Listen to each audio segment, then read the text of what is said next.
What's up, class? Today we're looking at chapter 3, all about listening. Today I'm going to kick it off a little bit different. We're going to do a little bit of a prediction, and then if you're correct or incorrect, it'll come out through our lecture. Okay, so think to yourself real quick, true or false. In most companies, effective listeners have higher positions and are promoted more frequently. What do you think? Do you think this is true or do you think it's false? I will reveal the answer later. Okay, so let's look at our quick overview. Okay, so we're going to look at why listening is important. Okay, you might think, oh my gosh, this is public speaking, but it is important to listen. Okay, not just important to be a great speaker, also important to be a great listener. And then we're going to look at listening and critical thinking. We're going to look at the 4 causes of poor listening. And then lastly, we'll look at how to become a better listener. Okay, so first you need to know what kind of the mechanics of listening, right? So your textbook, Lucas 2023 says hearing is the vibration of sound waves on the eardrums and the firing of electrochemical impulses in the brain. Okay, wow, that's a lot. But first you have to be able to hear well to be able to listen. So in one of my classes that I had in my undergrad, we literally had to put cotton balls in our ear, go into a store, and then write about our experience being hearing impaired. The class was called Effective Listening, and it was really, truly a great assignment because, really helped me understand how important listening truly is and just being able to hear somebody.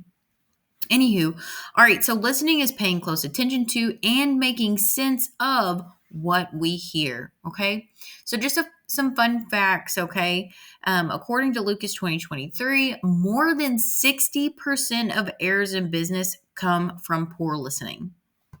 Whoa. That's a lot of freaking errors, y'all. So 60% of errors in business come from poor listening. If you're thinking about maybe owning your own business one day, it's really important to train your employees on just simply listening because this can really affect your business, and time is money, right? So very important to have good listening skills as an employee, and if you have your own business and hire employees. All right. Also, another fun fact, replacing poor listening with good listening improves efficiency, sales, customer satisfaction, and employee morale, right? So, if you're going to be in a leadership role one day, it's really important that you are, listening to your employees and really feeling like, that way they can feel like, all right, their voice is heard and it can really boost morale. All right. Also, we spend more time listening than in any other communicative activity. So we listen way more than we actually even speak. So I think it's a really important topic, and it's something that people don't talk about enough is, effective listening. And then to answer our prediction for true or false earlier, here we go. In most companies, effective listeners do hold higher positions and are promoted more frequently. Okay. So, yes, I want you to be a great public speaker so that you get that job, all the things. However, I think it's important for you to also be a great listener because, as we see from Lucas 2023, it is super imperative for you to be a good listener in order for you to get promoted more frequently and really have a high position in your future careers. So it's not just all about being able to communicate, it's also being able to listen.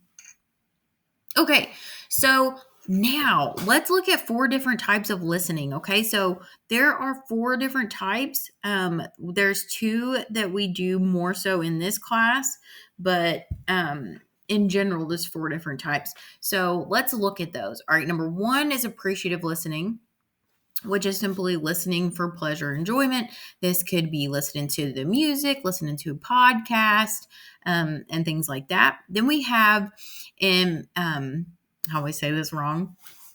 Empathic listening, empathetic listening. I said it wrong. Listening to provide emotional support for the speaker, right? So you're listening to give them empathetic support. Then we have comprehensive listening, listening to understand the message of the speaker.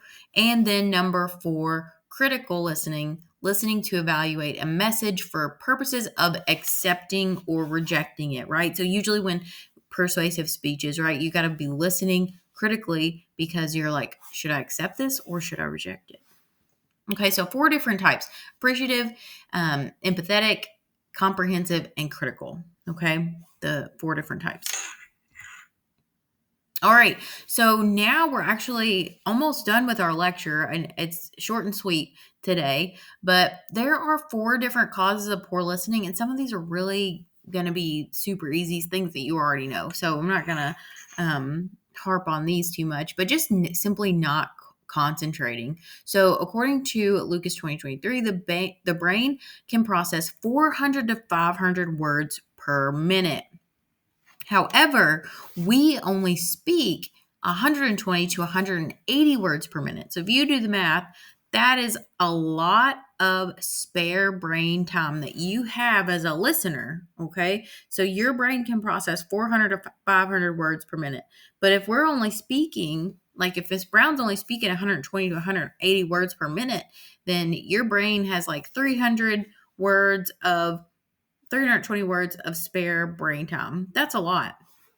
So the difference between the rate at which most people speak and the rate at which the brain can process language is called spare brain time. Okay.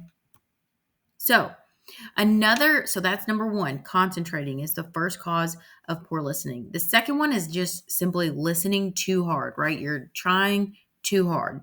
Okay, so you're listening so closely to every little detail that you're actually going to miss the bigger picture. So it's important to really try to just listen, right? Just sit there and listen and not like listen too hard and too closely because you could miss the bigger picture. All right. Third, jump into conclusions. This one is pretty self-explanatory. And then number 4, focusing on delivery and personal appearance, right? So this is one of the major sources of interference in the speech communication process. So, I think we all do it, but that's another reason why I know we just talked about delivery a little bit ago. It's important for us to, dress for success and feel good because unfortunately people are going to judge you on your personal appearance. So it's really important to kind of put your best foot forward for just what we already know is just going to happen. So, but however, as a listener, we can try to really not do these things, right? Because it causes poor listening. All right. And then lastly, let's talk a little bit about how we become a better listener, right? We've looked at what listening is. We've talked about the 4 different types of listening. We looked at 4 different causes of bad listening. Now let's look at how we can become a better listener, right? We got all these things that are kind of like negatives for listening, but let's talk about some of the positives. So, firstly, take listening seriously, right? This does take practice and self-discipline because sometimes it can be really hard to listen. Look, myself, I know. So it's really important to just take it seriously, really try to be an active listener and resist those distractions, right? Put your phone down, suspend that judgment, right? Just tell yourself, I'm going to suspend judgment. Like maybe you don't like their outfit. That's okay. Maybe they don't have the money to buy nice outfits. Just give people a benefit of the doubt sometimes. Focus your listening and develop note taking, which we're going to look at here in a second. And resisting distractions, we've already looked at that. We're gonna look at that. We already looked at that. All right, so let's actually look at note taking. Note taking skills. So I want you guys to really think about keyword outlines. Okay, so this is an outline that briefly notes a speaker's main points and supporting evidence in rough outline form. All right, Miss Brown is giving you pretty much everything you need for our quizzes, and hopefully you feel like prepared with all of the information I give you. However, I'm going to be honest, some instructors, especially once you get into your undergrad, they're not going to give you that. So you've got to really be able to do those keyword outlines so that way you don't miss the bigger picture and then you still have like the main points. So this little visual is kind of a way that you can do that, right? Some people do pictures. That's great. But some people are really a little bit more like, they like doing it on technology and they really like to have it a little bit more structured. And that's totally fine too. So you can do it however you see fit for you. All right. And in conclusion, today we really only went over 4 main points. We talked about what listening is and why it is so important in communication. We talked about how listening and critical thinking collide, 4 causes of poor listening, and then ways that you can just try to become a better listener. So hopefully you learned something from this lecture. Please let me know if you have any questions.